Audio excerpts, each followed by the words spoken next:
Okay. So how to conduct keyword research. One of the first things that when I'm talking to clients, I usually like to get at is like, you really want to figure out what are people looking for, what search terms are they using, and use that as a general starting point. So if you're a plumbing business, you want to look for keywords that seem most relevant, like plumber. There's ways to do some keyword research to find out what your search volume is for different keywords, but starting with that general assessment is great, because then you can actually go out, do that search, find out who's listed, and then see if those are your actual competitors. If they're not your competitors, then there's a good chance you might have misdiagnosed your keyword and you need to try again.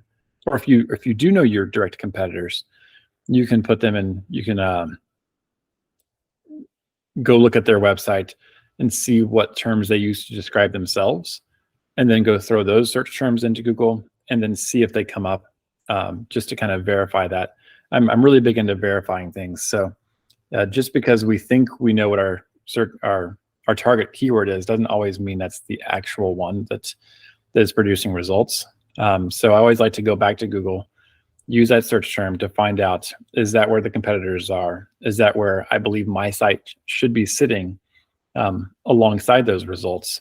And if that's the case, then that's going to be where I'm going to go and to plug that search term into something like a tool like Ahrefs to see what the search volume is. I want to see what other variations there are. And I might even take the top website for that search term and look at it in Ahrefs to see what other keywords it ranks for.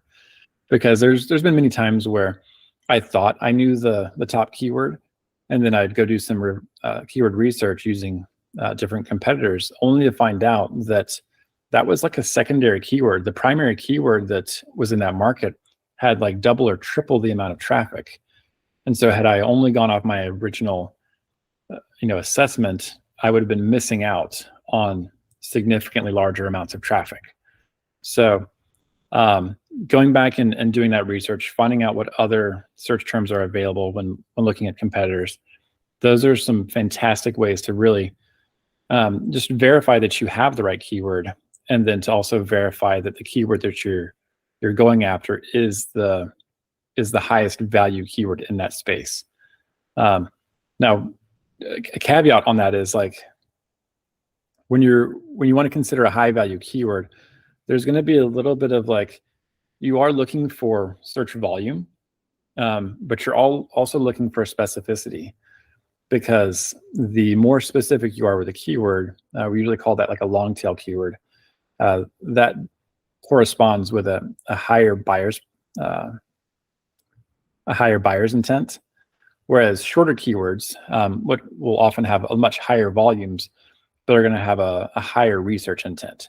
So if you had to choose between ranking high for a research intent keyword and a buyer intent keyword, most businesses are going to want to prioritize focusing on the buyer intent keywords, because those are going to be the ones that have much better conversion rates and are further down the sales funnel. And so they convert into revenue much faster than a research keyword would. So do keep that in mind when you're doing that.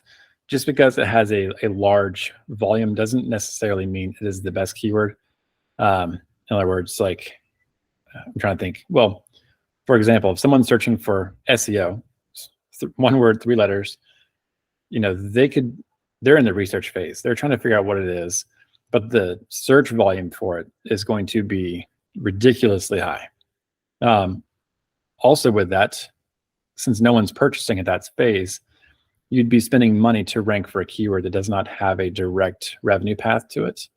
So finding out, maybe you're doing SEO in Atlanta, Georgia.